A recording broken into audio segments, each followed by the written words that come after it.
¿Qué tal? Buenas noches. Canarias es testigo directo de uno de los fenómenos más determinantes para el futuro de todo el continente europeo, también de buena parte del africano. La migración masiva de personas que buscan un futuro mejor en Europa. La ruta canaria sitúa a las islas como cabeza de puente para ese salto al continente, pero es también la más peligrosa del mundo. ¿Qué lleva a decenas de miles de personas a jugarse la vida en ese viaje? ¿Vale la pena ese salto? ¿Es la experiencia que tienen en nuestra tierra la que esperaban antes de partir? ¿Tienen otras opciones más ordenadas y desde luego menos peligrosas para realizar ese viaje?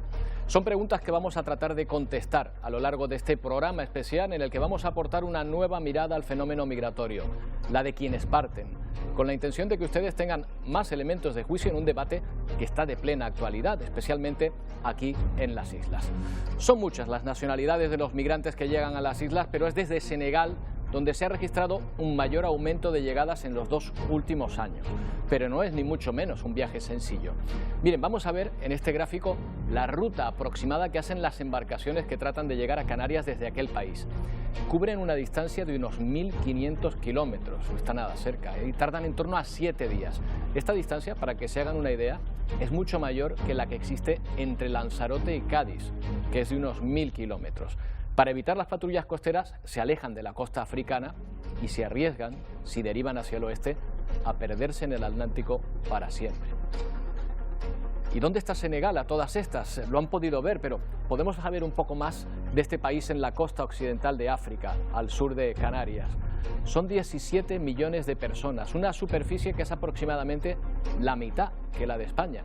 Senegal está hecho muy parecida en extensión, por ejemplo, al Reino Unido.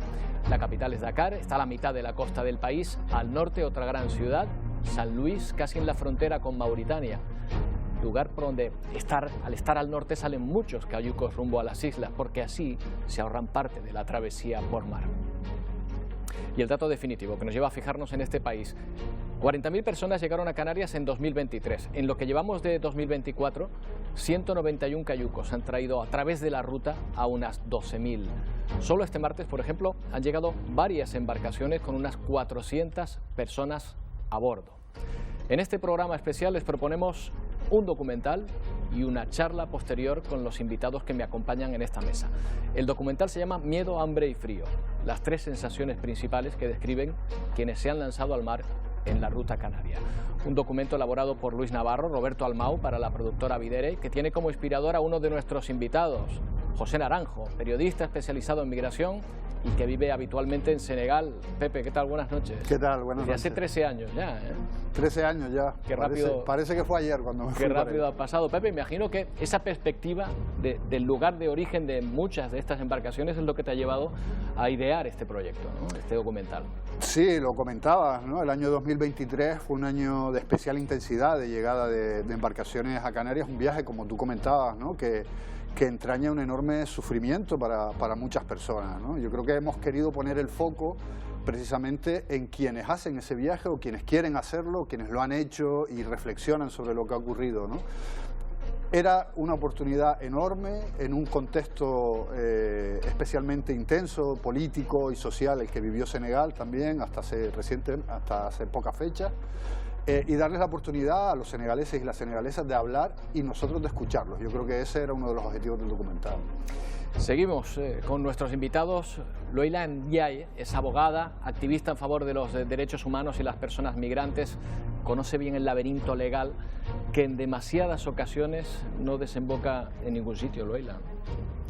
Yo creo que, bueno, en primer lugar, muchísimas gracias a Televisión Canaria, porque creo que si todos los medios se dedicasen a hablar de lo que es el dolor ajeno y de lo que implica para una persona salir de su país y el no poder hacerlo por esas vías de las que nosotros hablamos, que es con un billete de avión y con su pasaporte, sino poniendo en riesgo su vida, creo que quizás la percepción de la población sería diferente, porque nadie quiere entrar de manera irregular a un país, nadie quiere jugarse la vida. Somos nosotros con estas políticas migratorias las que empujamos a la gente. Creo que en el contexto en el que está Canarias es un buen momento para señalar que la gente que se juega la vida en el mar, y lo estamos viendo, esa ruta peligrosa de Senegal y de Mauritania, que termina hasta en Brasil, que termina en Trinidad y Tobago y que termina en Cabo Verde. O sea, el que no llega al Hierro desaparece y se muere. Seguimos contando las vidas y el sufrimiento, Creo que el título de miedo, hambre y frío es muy representativo de lo que ocurre en la ruta de Canarias. La gente que recogemos y que vemos con esas mantas de Cruz Roja son esas personas las que han pasado miedo, hambre y frío. ¿Y por qué hambre? ¿Por qué frío? ¿Y por qué miedo? Creo que este documental de Luis Navarro y de los compañeros refleja muchísimo un poco las preguntas, el cómo, el por qué, que señalaba Pepe, que se hace muchísima gente en Canarias. ¿Por qué alguien se arriesga? ¿Por qué alguien se juega la vida en el mar? ¿Por qué? ¿Qué pasa en su país? ¿Qué hay detrás? ¿Que son pobres? ¿O es que la política de visados no funciona? Creo que este documental va a poder resolver las dudas de muchísima población en Canarias que lo ha vivido, que se ha tirado al agua y que los ha asistido en El Hierro, en Lanzarote, en Gran Canaria, en Tenerife. No nos es ajeno el dolor en Canarias, y yo creo que precisamente en Canarias, donde más de 100.000 personas tuvieron que salir, esta realidad también nos es muy cercana. Somos un pueblo migrante, los canarios, no hay que olvidarlo, no hace tanto tiempo estábamos nosotros ahí. Bueno, les voy a continuar presentando a nuestros invitados. Timbo Sam es actor y activista senegalés. Lo de activista, Timbo, es definición suya, ¿verdad? Sí, exacto. O sea, hola, muy buenas. Mi nombre es Timbo. Soy actor y activista. El tema del activista siempre lo quiero dejar muy claro porque, o sea, el activismo muchas veces la gente lo toma como si fuera una moda. Entonces, para distanciarme con esta gente que toman el activismo como una moda, decidí definirme como activista, porque el activismo que hago lo hago a través del arte también, ¿no? Y nada, yo creo que hoy vamos a debatir algo que es importante, y sobre todo cuando hablamos a través del miedo, y muchas veces lo digo, ¿no? Y cuando la gente venían y contaban sus historias sobre cómo se sentían el cruzar los 7 mares donde vive el diablo, y yo decía, yo tenía miedo, pero tenía miedo de no morir.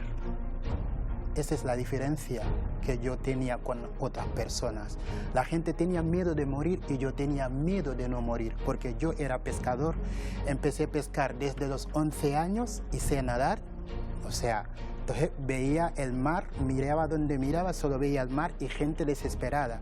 Entonces yo decía, si este cayuco se hunde, esta gente que no sabe nadar van a morir pronto y yo sufriría mucho antes de morir. Entonces yo tenía miedo de no morir. Tendremos tiempo de rememorar ese viaje y también la aventura posterior, que no ha dejado de serla, en su caso, yo creo, tiempo de éxito, ¿verdad? Sí, de éxito, pero es importante, es decir, dejar muy claro de que atrás de todo este éxito que he tenido yo es porque he trabajado mucho. O sea, pocas gente me han dado la oportunidad de conseguir mis sueños, porque cuando empecé a decir estudiar interpretación, tanto blancos como negros, hermanos como no hermanos, me decían nunca llegar a ser actor en este país. Incluso el profesor, que era mi profesor, me decía, Timbo, es que ser actor en este país es muy difícil y siempre intentan hacer todo lo posible para que tú no persigues tus sueños. Y yo les decía, ¿les gusta o no les gusta? Voy a llegar a ser actor. Seguiremos hablando también con Aminata Sam, es presidenta de la Federación y coordinadora de Asociaciones Senegalesas en Canarias, CASAC. También preside la Asociación de Mujeres Senegalesas en España, Yacar Esperanza. Aminata, la mayoría de senegaleses siguen su camino hacia el continente, pero hay muchos que se quedan aquí. Yo creo que ya hay unas 4.000 personas aquí en Canarias conviviendo con nosotros, ¿verdad?, de origen senegalés. Sí, verdad, Robert. Gracias por la invitación de Televisión Canaria para poder visibilizar los problemas que encuentran los senegaleses que viven aquí, y tanto también los que llegan de los cayucos y para viajar y salir de Canarias. Y los que quedan, sí, hay muchos que quedan también, hay muchos que van a la península y luego vuelven aquí también para vivir ahí, porque no han encontrado lo que querían en Gran España, como lo llaman ellos, el sueño que tenían. Y vuelven aquí con muchas dificultades también y esperando que la federación, la coordinación los ayuda, o las mujeres, sus madres, como nos llaman, mamá África, mamá de Senegal, que nosotros los ayudamos. Es triste, es de verdad doloroso, pero no podemos decir que esto no ha pasado. Ha pasado. ellos vienen con mucha esperanza y desesperación también. Cuando vienen de Senegal, vienen con esperanza, pero dejando una desesperación total por el tema económico que hay ahí, por tema sociocultural también que hay ahí. Y nosotros sabemos lo que viven, lo que sienten, y cuando vienen los acogemos como mujeres, como madres, y los acogemos también como padres y tíos y hermanos, porque la Federación de las Asociaciones Senegaleses, que es la coordinadora, está hecho con muchas asociaciones senegaleses que están aquí en Canarias, y cada uno a la isla respectiva está haciendo su trabajo, su labor, para que ellos se sientan bien, que aprovechan de todos los derechos humanos que lo que merecen cuando llegan aquí. Pues lo veremos y hablaremos de esto y de las madres. Sí, de las madres. Que van a ver ustedes en el documental, que juegan también un papel importantísimo. Así que les invito a que veamos juntos este documental en el que algunas de las personas que me acompañan en esta mesa participan, también desde todos los que nos están viendo. Un excelente documental que no les va a dejar indiferentes, indispensable para saber más sobre este fenómeno migratorio del que Canarias forma parte. Se titula Miedo, hambre y frío.